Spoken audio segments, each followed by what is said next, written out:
السلام عليكم ورحمة الله وبركاته. أهلا وسهلا بكم في حلقة جديدة من قناة مع أديان. طبعا الحلقة بتاعت النهاردة للأسف اتأخرنا عليها يومين أو 3 أيام. كان المفروض الحلقة دي تكون يوم الجمعة اللي فاتت بتاريخ 15 عشان نفتح مع الناس ونشوف اللعبة، بس للأسف أنا بعتذر، ما كنتش فاضي.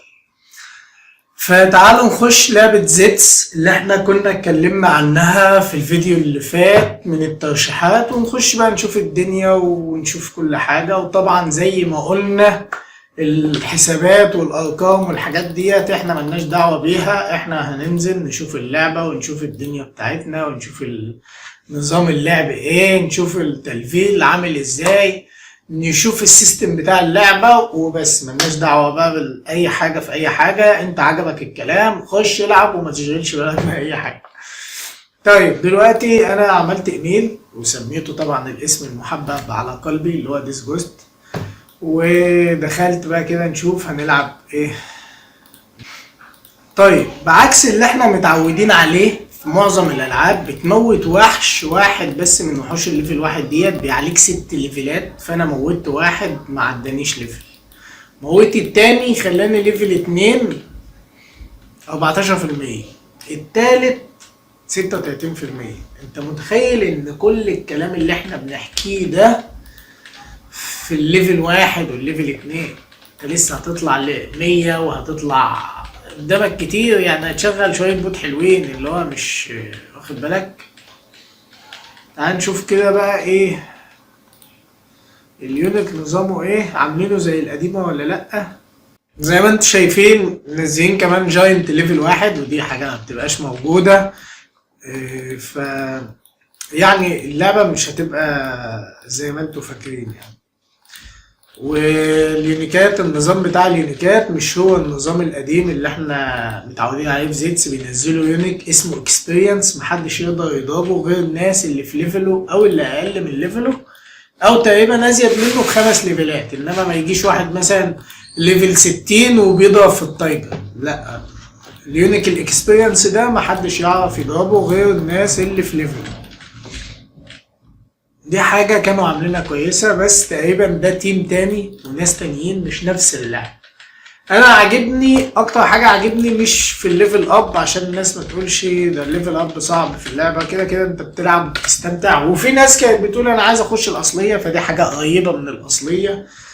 عشان طبعا الناس كتير لها شهرين 3 تلفل، فشهرين 3 انت بتلفل، فمش هتفكر في مش هتفكر في انك قول معايا مش هتفكر تسيب اللعبة من قبل ما تظبط وتخلص دنيتك. فانت قدامك 4 شهور على ما الكلام ده يحصل ولا 5 شهور، فان انت تفكر تسيب اللعبة ده فكرة مستحيلة غير انك زهقت او مش قادر تلفل بقى، دي حاجة. فانا استار نعلم الاستار كده زي ما احنا شايفين ونحط هنا بعكس برضه زيتس اللي قبلها. كانت زيتس اللي قبلها انت بتنزل بصفر سكيل، ما معكش ولا سكيل. هم حالا منزلين 75,000 كده في السريع عشان برضه ايه تعرف تظبط دنيتك. ما اعتقدش ان اللعبة دي فيها اوتو كوين، ما فيهاش زي ما انتم شايفين على الشاشة، ما فيهاش اوتو اكويبمنت. فانت اللي بتلبس نفسك بقى. طبعا بتلم الصناديق وتلم كل حاجة، بس للأسف اللعبة ما فيهاش سلك فري، فانت نازل بزيرو سلك فري. وفي حاجة هنا برضو اسمها كاش. كاش ديت ايه بقى؟ حاجة جميلة اوي يعني. الحاجات دي بتعمل اي فلوس طيب في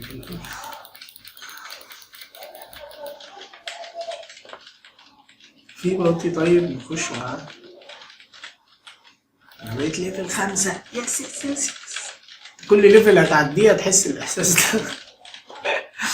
طب ليفل 5 تقريبا في ضربات اهي، ضربة نزل ضرب وفي شحنة سيف يا عين. لا لا لا، ده احنا كده بقى ايه، بقينا جامدين اوي.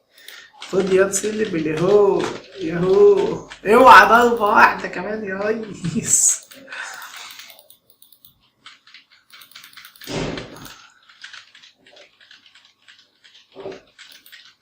اوعى مني، خش عليا. بس فهي ديت نظام التلفيل. بس انا عاجبني حاجه لازم اتكلم عليها، ممكن تعجب ناس كتير قوي، اللي هي فكره الكاش اللي هم حاطينها دي. الكاش اللي هم حاطينها ديت ده رصيد انت بتعمله من اللعبه، من خلال اللعبه. يعني مفيش حد بقى تقول لي ده نصب عليا، اديني انت الاول الفلوس وانا اديك السلاح، او اديني انت الاول السلاح وانا اديك الفلوس، او اديني انت الاول الجولد، او ايا كان الحاجه اللي بتتباع. فلا، هم عاملين ايه، حركه جميله كده، تعالى نشوفها مع بعض في الإليت PvP. وهي ماركت للكاشات. انت زي ما انتم شايفين على الشاشه، بتبقى انت لقيت حته ايجي، لقيت حته مثلا عملتها بلاس عالي، ظبطت دنيتك، بتقوم حاططها في الماركت وحاطط سعرها دولار، اللي هو 23 8 40 60 زي ما انتم شايفين كده، تحط سعرها دولار. فبعد ما بتحط سعرها دولار، تمام، بتبدأ تستنى الناس تشتري. اول بقى ما الناس تشتري يا باشا، هم بياخدوا العمولة بتاعتهم 20% من الدولارات دي، يقوم جاي حاطينها لك على طول في الكاشات. فديت في حد ذاته فكرة جميلة جدا جدا جدا، عجبتني قوي. في برضه بيقول لك تشالنج مانجر، تمام، here another fantastic and new feature. يعني دي حاجة جديدة وجميلة قوي. اللي هو ايه، بيقول لك are you ready to spice things up and challenge anyone for cash او سلك.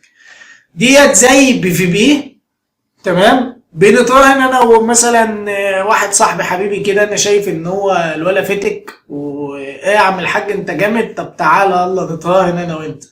فنتراهن بقى على سلك او على كاش حقيقي.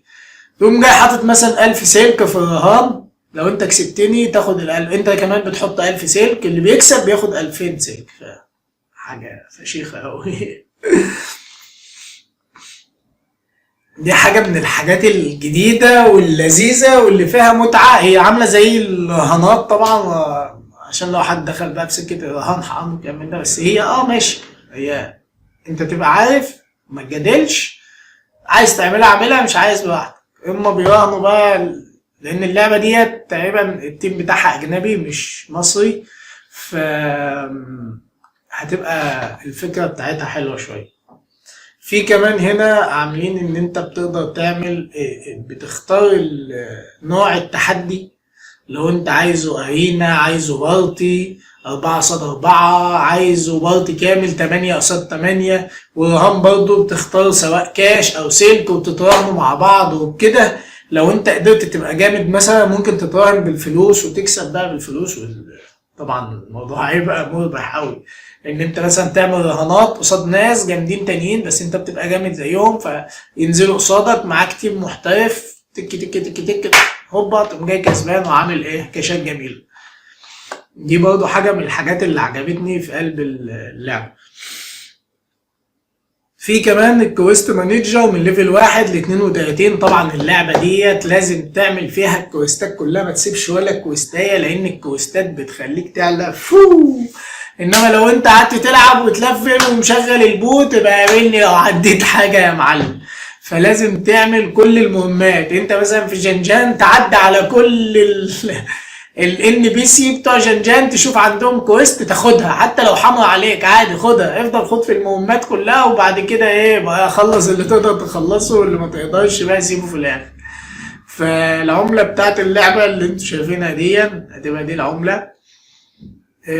تاني في سيرفر مانجر، ده بقى شير نيم شينج. لو انت عايز تغير الاسم، عايز تغير اي حاجة، بتخش مش في الF10 زي ما احنا متعودين وتجيب سكولاية وكلام من ده. هم عاملينها من عند التاجر اسمه بريميوم سيرفيسز اند مانجر. لا، هي بريميوم سيرفيس مانجر، تمام، هو ده اسمه. في واحد تاني بتاع الدنجون هنا برضو، ده بيخليك تسافر للهولي ووتر او السيلفر دنجون العادي.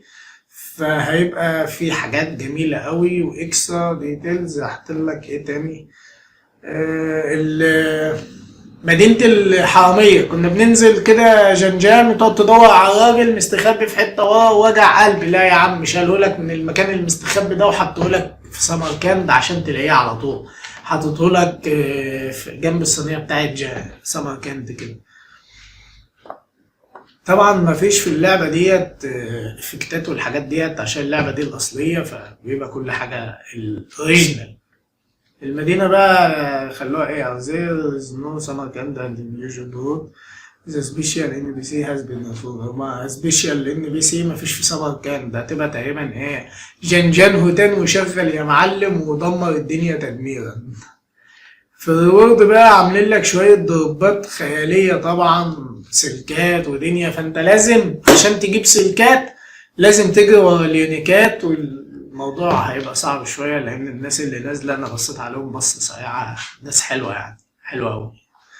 فاللعبة بقالها يومين اهيت والناس بتضرب عند البينون، فلا هما ناس حلوين. فمش هطول عليكم لحد كده ايه، ودي الحاجات المهمة اللي احنا عارفينها. وبالنسبة للتريد طبعا ده حاجة مهمة ازاي ننساه. بقول لك التريد بيطلع بالبهيموس، تمام؟ من جنجان لداون هتاخد 50 مليون، من جنجان لهتان هتاخد 125 مليون، ومن داون لهتان 50 مليون. بمعنى اصح اللي هي المدينة الواحدة 50 مليون، والمدينتين هتبقى 125 مليون مش 100 مليون. فطبعا هو بيديك تكة كده ان انت تطلع مدينتين بمدينتين يعني. فهتشتري بقى الحاجة ديت ب 25 مليون. يعني هتشتري مثلا لو انت بتطلع من جنجان لهتان رايح جاي، هتشتري ب 25 وتبيع ب 125، يبقى انت كسبت 100. فاللعبة دي هتبقى الفلوس فيها لذيذة برضه وحاجة جميلة أوي. في وقت السبيشال طبعا، السبيشال اللي مفتوح اللي هو بتاع التكلمة كان اللي هو عند وحوش ال80، ده هتشتري من عنده وتروح هتان اللي هو قريب جدا فشخ ب 125. ولو قررت تروح داون هانج هيبقى 275، ولو قررت تروح بيها جنجان هتبقى 600 مليون. وده رقم فشيخ فشيخ فشيخ. والوقت بتاعها هيقعد 30 دقيقة. كان 30 دقيقة وقللوه 15 دقيقة، يعني هتبقى تقريبا تجارية واحدة. انت هتقوم جاي واخد من التكلمة كام، راجع هتان بايع واحدة هتاخد لها مثلا 10 دقايق، وبعد كده تقوم جاي رامي الطور بتاعك ورامي كل حاجة وراجع جاري بقى عشان تلحق، وتقوم جاي شاريها وموديها جنجان. هتبقى مثلا سكة ايه 700 مليون وقت الربع ساعة ديت تلحقهم، او مليار. لا 700 مليون لا مليار، في رينج ده. بس انا اتوقع انها تبقى 700 مليون، ده المكسب الفعلي لو انت مفيش اي مشاكل وقدرت تعمل اللي انا بقول عليه. ايه تاني؟ الصفات بقى، الناس اللي بتحب الصفات بيقول لك الدنيا بتاعتهم هتبقى 18 مليون، والبيزك ريورد 3، والترانسبورت انفنتوري سلوت هيبقى 6، يقدر يشتري حبة حلوين، وكل واحدة بتبيعها ب3 على حسب بقى انت شايل قد ايه. فيعني شغال مش وحش. في حاجات كمان بيدوها لك وعليها زي ما انتم شايفين، اللي هو لما بتموت الهناتر والحرامية بتقدر تقتلهم، بيجي لك بقى وانتد هيرو المود 1 والمود 2 و3، وكل مود بيديك استار واتاك بقى، هيبقى معاك شوية بفات ايه ياهو. ايه تاني موجود؟ الوحوش. بقول لك اليونيكات ديت اللي بيكسب اليونيك رانك بياخد 250 سلك، والتاني 100 سلك، والتالت 50 سلك. في ايه تاني موجود؟ وحوش جديدة، البرنسس ميان موجودة مكان الايسي. الدروب يونيك، اليونيك بتوقع ادفانسات وحاجات لذيذة خالص اهيت.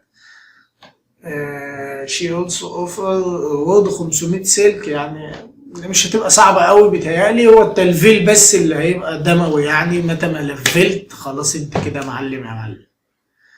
بس انا اعتقد ان انا كده شرحت السيستم، مش حاجة جديدة في السيستم. عايزين حاجة مهمة، احنا بنحاول، انا بقرأ معاكم لأول مرة، يعني انا مش قريت وبوريلكم، لا انا معاكم دايما، معاكم في كل حاجة اول بأول. فهنا ايه تاني؟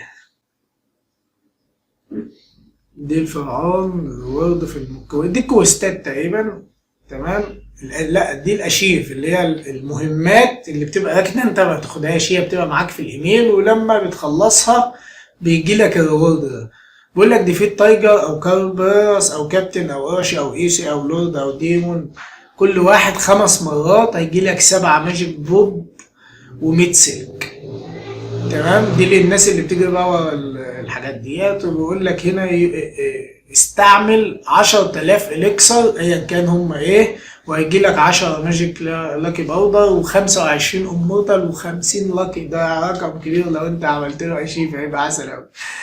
هنا بقى بيقول لك استخدم 500 ماجيك بوب هيجي لك 25 و250 سلك.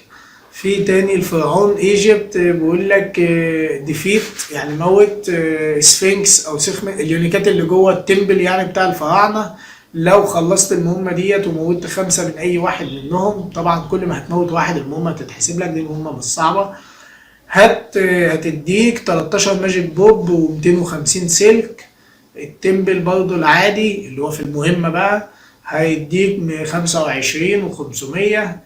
في الكاراكرام واريور ديت بقى ايسي تارو والبرنسس من التليان، موت ايسي تارو 25 مرة والبرنسس مرة يديك 10 ماجيك و250 سيل.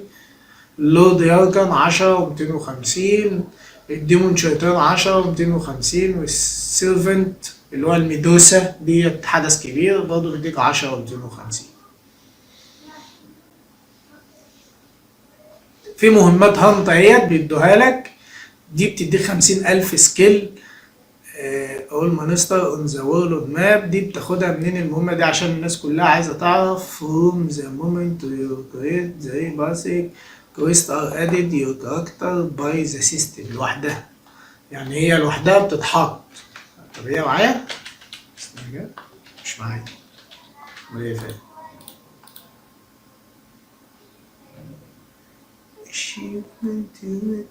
مش معايا، بيتهيألي بتتاخد، بس هم قايلين ان هي ايه؟ بتتاخد من الكويست مانجر اللي هو موجود في سمر كامب. هتروح تاخد المهمة تموت 500 من اي وحش من اول ليفل 1 لحد 32، يديك 50,000 سكيل، يديك 10 مليون، يديك 1000 بوشن من كل نوع كده. في المهمة اللي بعدها من 33 ل 64 هيديك برضه 100,000 سكيل. فمحدش يشغل باله بالسكيلات خالص عشان الدنيا هتبقى سهلة حلوة جميلة. ولا تقول لي بقى انا هعمل ده ولا هعمل ده، لا شغل على طول وروح اعمل المهمات يا باشا، هتلاقي نفسك بتعلى وبتاخد سكيلات وبتاخد ملايين كمان، والدنيا حلوة جميلة اهيت. هم مش مصعبينها قوي يعني، هم مصعبين بس الليفل اب هو اللي صراحة هيبقى فشيخ قوي. فالليفل اب ده اللي هيبقى مشكله. والجولد برضه بتاع اللعبه مش هيبقى مشكله. انا شايف يعني انه 50 مليون و100 مليون والحاجات دي كلها هم اصلا حاططها لك في الكويستات، فالتريد هيبقى الكلام متغير في التريدات. بس ده كده ايه في الحاجات الاساسيه. طبعا حاجات عاديه تقدر انت تخش على الصفحه، وان شاء الله هبقى احطها لك في اللينك تحت، تقدر تخش عليها وتنبسط بقى بالتفاصيل الاكتر والحاجات الاكتر. اتمنى ان الصفحة بتاعتي تكون بتقدم حاجات تهمك وتعجبك. ما تنساش اللايك والاشتراك بالقناة، وتابعني دايما بالجرس عشان تشوف دايما كل جديد على القناة بتاعتي. شكرا، سلام عليكم.